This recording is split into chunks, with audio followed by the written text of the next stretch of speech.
हुकूमत और election commission इस वक्त इत्तफाक नहीं कर पा रहे हैं इंतखाबी इस्लाहात के हवाले से। आज इलेक्शन कमीशन में दो इजलास हुए हैं इसी के ऊपर। अदील, क्या अपडेट्स हैं इंटरनेट वोटिंग के हवाले से, इलेक्ट्रॉनिक वोटिंग के हवाले से? क्या डेवलपमेंट उस इजलास में देखी गई है? जी, ये दो इजलास थे बुनियादी तौर पे। एक इंटरनेट वोटिंग से मुतल्लिक था और एक इलेक्ट्रॉनिक वोटिंग से मुतल्लिक था। जो इंटरनेट वोटिंग से मुतल्लिक इजलास है, जो तकरीबन 80 से 85 लाख ओवरसीज पाकिस्तानियों को हक़ राय दही के हवाले से है, उसमें स्पेनिश फर्म जो जिसकी खिदमात ली गई थी ऑडिट के लिए, उसने ब्रीफिंग दी है। ज़राए ये बताते हैं, अगरचे इन्होंने अपनी प्रेस रिलीज में बताया कि उसमें ब्रीफिंग दी गई है और उसमें बताया गया है कि किन किन ममालिक से तकाबली जायजा लिया गया, लेकिन ज़राए ये बताते हैं कि 11 में से 7 पॉइंट्स ऐसे हैं, उस स्पेनिश फर्म ने ये करार दिया है कि जो पैरामीटर्स हैं, जो कुछ स्टैंडर्ड्स हैं, वो 11 स्टैंडर्ड्स, उनमें से 7 पर ये पूरा नहीं उतरती जो नादरा ने सिस्टम तैयार किया था। अच्छा। इन 7 को रिप्लेस करना होगा और इसमें एस्टोनिया की और मैक्सिको की मिसाल दी गई, उसके साथ कंपैरिजन किया गया तो उसमें वो 11 पॉइंट्स जो हैं वो पूरे हो रहे थे। पाकिस्तान में उन्होंने कहा है कि ये सिस्टम इनसिक्योर है, इसको रिप्लेस करना होगा, इसमें टेक्नोलॉजी अपग्रेड करना होगी। और फ्रांस के हवाले से बताया गया कि उन्होंने इसको ड्रॉप कर दिया है। ई वोटिंग के हवाले से बड़ा अहम है जो इलेक्ट्रॉनिक वोटिंग है, जिसमें तमाम पाकिस्तानियों ने वोट जो है, जो यहां मौजूद है, उन्होंने वोट डालना है। उसमें इलेक्शन कमीशन जो है वो कह रहा है कि इसमें अपोजिशन को भी एतमाद में लिया जाए। ये बड़ा अहम पॉइंट है। एक जानिब हुकूमत कह रही है जी कि लेजिस्लेशन हो रही है, ऑर्डिनेंस आ गया, आगे जाकर बिल भी पास हो जाएगा। इलेक्शन कमीशन खुद से ये फैसला कर रहा है कि हम इसमें स्टेक होल्डर्स को एतमाद में लेंगे, क्योंकि ये कंपटीशन है और कंपटीशन में जो स्टेक होल्डर्स हैं उनका एतमाद बहुत जरूरी होता है। तो अब सियासी जमातों से मुशावरत की जानिब जाने का फैसला किया है इलेक्शन कमीशन में। इसमें अहम बात यह है, वैसे तो बड़ी अच्छी बात है इलेक्शन कमीशन का। देखें, वैसे तो बड़ी क्या आपने सवाल पूछा? ये इलेक्शन कमीशन का राइट है कि वो दोनों साइड से कंफर्मेशन लेकर फिर आगे स्टेप अहेड हो जा सकती है? अच्छा, असूली तौर पे तो इलेक्शन कमीशन को ये करने में इसमें कोई बुराई नहीं है।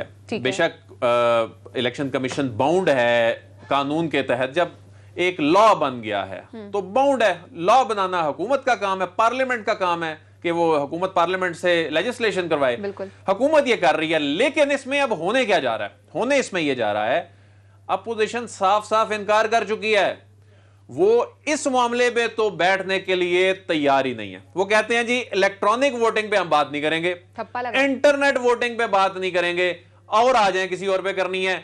इस पे इलेक्शन कमीशन जब उनको बिठाएगा तो ये फिर पूरा हुकूमत का जो ये इलेक्ट्रॉनिक वोटिंग लाने का धांधली रोकने के लिए एक प्लान है, मुझे तो ये बेल मुंडे चढ़ती नजर इसलिए नहीं आ रही कि जो ही जाहिर है, देखें इसमें लेजिस्लेशन हो रही है, मामला पार्लियामेंट का, पार्लियामेंट में जाकर तय होना चाहिए ना। अगर वहां पर हुकूमत बिल लेकर आएगी, ये ऑर्डिनेंस लैप्स करेगा, वहां पर बिल की सूरत में आएगा तो वहां शोर मचेगा, तो अपोजिशन इसको रिजेक्ट करवा दे। इलेक्शन कमीशन हुकूमत की मर्जी के बगैर खुद से ये जो इनिशिएटिव ले रहा है, ये जाहिर हो रहा है कि इलेक्शन कमीशन ऑफ पाकिस्तान भी अपोजिशन का पॉइंट ऑफ व्यू इस मामले में रखता है।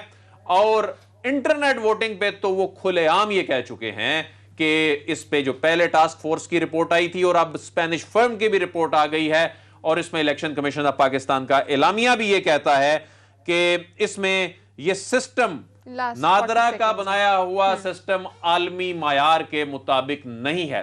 इसमें ठीक है वो रिपोर्ट आ गई है, लेकिन इसको अपग्रेड करने के हवाले से चीजों को बैठ के इस पे बात की जा सकती है, किया जाए चीजों को। बिल्कुल ठीक बात है। अजहर साहब बताइएगा, जिस तरह से बात कंटिन्यू थी वहीं से कंटिन्यू करते हैं।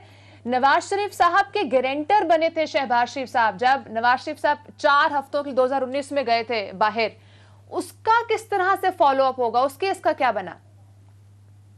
बड़ा क्रेडिट जाता है आपको, अभी तक बाकी चैनल से ये सवाल पूछ ना सके। आपने बड़ी हिम्मत दिखाई और आपने रियलिटीज पे बात की है। देखिए, नवंबर 2019 को 4 हफ्ते की इजाजत मिली थी मुल्क से बाहर जाने की, पीरियोडिक मेडिकल रिपोर्ट्स दाखिल करनी थी, और मार्च 2020 में ये केस फिक्स होना था। बिल्कुल। अब ये लाहौर हाई कोर्ट के रजिस्ट्रार का यह निजाम कैसा है, आप यहीं से अंदाजा लगाते हैं। आज हम जून 2021 में बैठे हुए हैं वो केस दोबारा लगा नहीं। मैंने कोशिश की फाइल पे देखने की कि मेडिकल की पीरियोडिक रिपोर्ट्स मैं देख सकूं, वो रिकॉर्ड पे है नहीं। तो ये तो अब लाहौर हाईकोर्ट के निजाम को ये चाहिए था कि लाहौर हाईकोर्ट के रजिस्ट्रार को चाहिए था ये केस फौरी फिक्स करे। दूसरी तरफ देखा जाए तो नैब को भी चाहिए था कि एक दरखास्त देते इस सारे मामले में और बाकायदा इस केस को फिक्स करवाते। जैसे एक मिसाल और मौजूद है राणा सनाउल्लाह के हवाले से, उन्होंने भी बेल बिफोर अरेस्ट में जब दरखास्त ली तो उसके बाद वो केस ही नहीं लगता था उनका। नैब ने दरखास्तें देखकर वो केस फिक्स कराया था, ये रिकॉर्ड की बात है। अब यहाँ पर बड़ा वादे तौर पर देखें तो गारंटी और छोटी दी थी शहबाज शरीफ ने। शहबाज शरीफ पाबंद थे मेडिकल रिपोर्ट्स, पीरियोडिक रिपोर्ट्स लाने का। वो कोई ऐसी चीज नहीं, आपको याद होगा कि हमारा कि कुछ चीजें ऐसी हैं जो राइट टाइम पे राइट आपको जॉब कर रही हैं। नवाज शरीफ की जब इस्लामाबाद हाईकोर्ट ने जमानत दी थी 8 हफ्ते की, आपको पता है 8 हफ्तों की जब जमानत दी थी तो 8 हफ्तों की जमानत देने के बाद हुकूमत पंजाब के पास मामला भिजवा दिया था। हुकूमत पंजाब ने 401 सेक्शन के तहत एक टाइम थोड़ा सा एक लगाया, जमानत मनसूख कर दी हुई है। नवाज शरीफ की जमानत मनसूख हो चुकी है, लेकिन उस मनसूखी के हवाले से अदालत अपने तय कह रही है, अदालत ने एब्सकॉन्डेड डिक्लेयर कर दिया है। लेकिन हमें अपनी जो एम्बेसी है, जो हाई कमीशन है इंग्लैंड में, उन्हें थोड़ा सा एक्टिवेट करने की जरूरत है कि ये चीजें सारी रिकॉर्ड के ऊपर आ जाएं।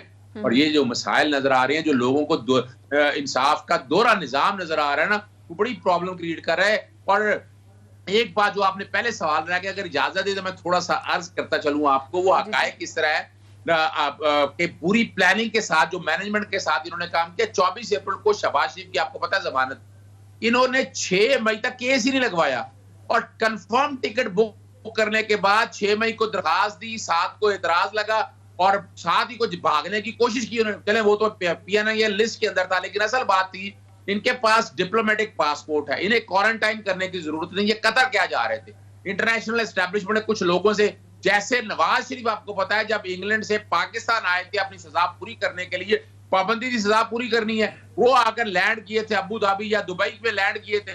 7 घंटे वो जहाज उस वक्त आपको पता है लेट किया गया, मिनते तरले करते रहे उस वक्त वहां के सलमान जो हुक्मरान है उनसे कि किसी तरह से वो मिल के ऐसे हालात और वाकयात बनाए जाएं और पूरी प्लानिंग की जाए। लेकिन वहां भी उनको और हालात और वाकयात ऐसे बने का रास्ता नहीं बन सका। जहां भी उन्होंने पूरी एक प्लानिंग के साथ जब नवाज शरीफ जमानत नमाज पढ़ने गए ईद की, तो वहां पर बाकायदा बताया गया मोहम्मद बिन सलमान के वो कजन मिले हैं। उसके बाद फिर खबर ये चलाई गई कि शहबाज शरीफ होंगे वजीर आजम, अपना निसार अली खान साहब होंगे वजीर पंजाब। खबर चलवाने के बाद फिर बाकायदा शहबाज शरीफ से मुलाकात करवा दी गई। तो ये जो बिनते तरले करने के हवाले से, डीले लेने के हवाले से कोशिशें करते फिर रहे हैं, रास्ता नहीं मिल रहा। इमरान खान की गवर्नमेंट कोई रास्ता नहीं दे रही। अब वो कोशिश कर रहे हैं किसी ना किसी तरह से इंटरनेशनल एस्टैब्लिशमेंट को इन्वॉल्व करके उसमें किस हद तक कामयाब होते हैं कि आपके सामने इकोनॉमी बेहतर होगी, चीजें सारी काफी ट्रैक पे आ चुकी।